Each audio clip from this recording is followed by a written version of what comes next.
Saludos cordiales a todas las personas que se están tomando una pequeña fracción de su tiempo en escuchar y sobre todo entender y analizar lo que se va a exponer dentro de este pequeño video informativo.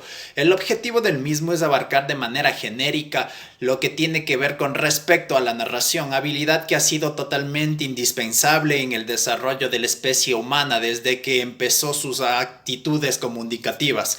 Acompáñenme, por favor.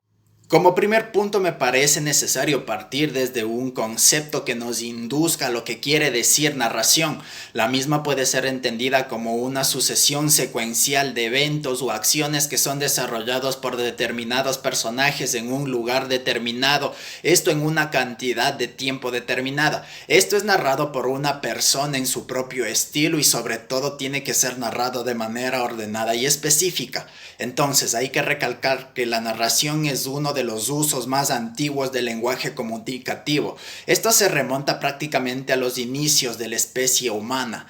Como ejemplo de esto tenemos las pinturas rupestres en las mismas que se evidencia las ideas que quisieron plasmar los hombres de la antigüedad respondiendo a preguntas existenciales de ese entonces como que quién eran ellos o su sentido en el mundo. Tras haber abordado de manera genérica un concepto, sobre todo conciso, que nos ayude a entender qué es la narración, voy a empezar denotando cómo eran los antiguos relatos que exponía el hombre en sus principios. Estos primeramente eran algo mítico y religiosos. Así explicaban los antiguos sabios a los más jóvenes cómo eran los fenómenos naturales. Claro ejemplo de esto tenemos los relatos que planteaban los griegos de que por qué salía el sol lo traía el dios Apolo. Luego, con el pasar y avanzar de la sociedad, los relatos se volvieron más, se podría decir que complejos. Ahora tenían un carácter algo más épico y maravilloso. De esta manera explicaban cómo funcionaba ahora el Estado, cómo funcionaban las naciones. Claro ejemplo de esto igual tenemos los relatos antiguos de los romanos que explicaban las rebeliones como la de Espartaco y sus gladiadores. Bueno, ¿cómo se podría llegar a clasificar una habilidad tan importante e indispensable para el desarrollo de la raza humana con respecto a transmitir sus saberes, con respecto a transmitir sus conocimientos y demás? Creo que se debería empezarle viendo desde dos aspectos. Como primero tenemos a la narración oral. Esta se da mediante el uso del lenguaje hablado, de manera presencial, frente a frente, boca a boca, como se diría de manera popular, pero para la actualidad ha evolucionado un poco. Claro ejemplo de esto tenemos las clases virtuales del trabajo telemático e incluso este video. Ahora, como segundo punto estaría la narración escrita. Esta se da mediante el uso de un lenguaje reconocible plasmado en un texto para después ser leído en ausencia de su autor.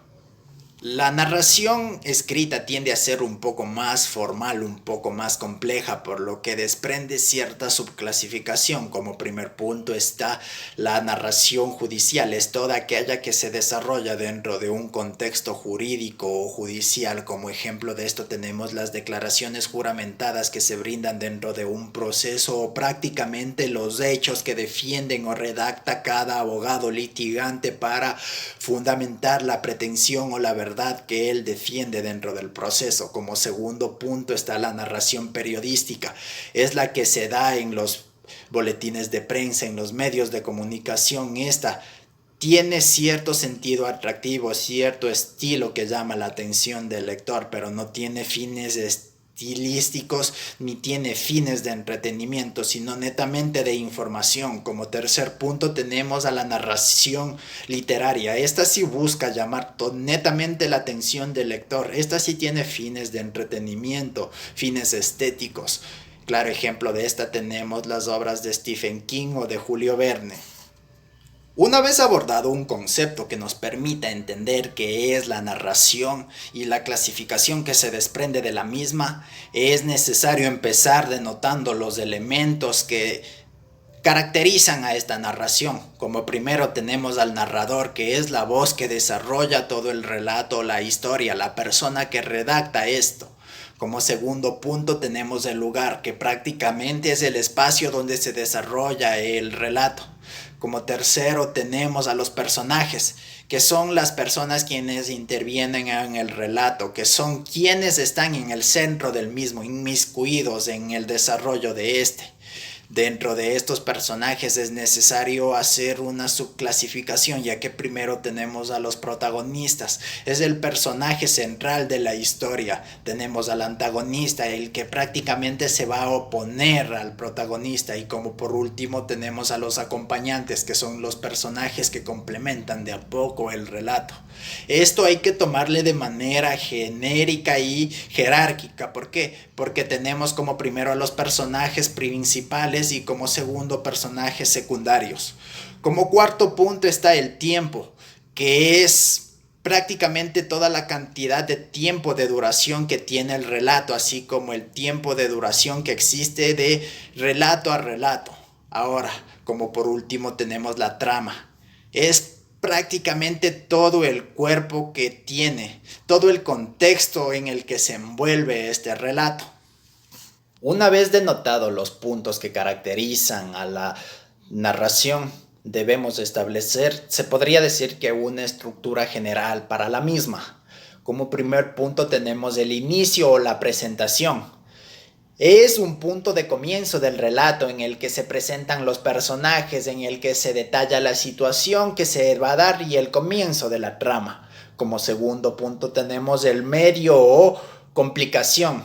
Es donde los personajes son conocidos dentro de varias situaciones de complejidad que amenazan la satisfacción que deben tener estos personajes dentro de sus intereses, y prácticamente se replantea los esquemas iniciales con los cuales se presentó a estos personajes. Como tercer punto tendríamos el desenlace, que es la parte final del conflicto en el cual se resuelven de una u otra manera, llegando a otra situación que se podría decir que es la conclusión de todo esto.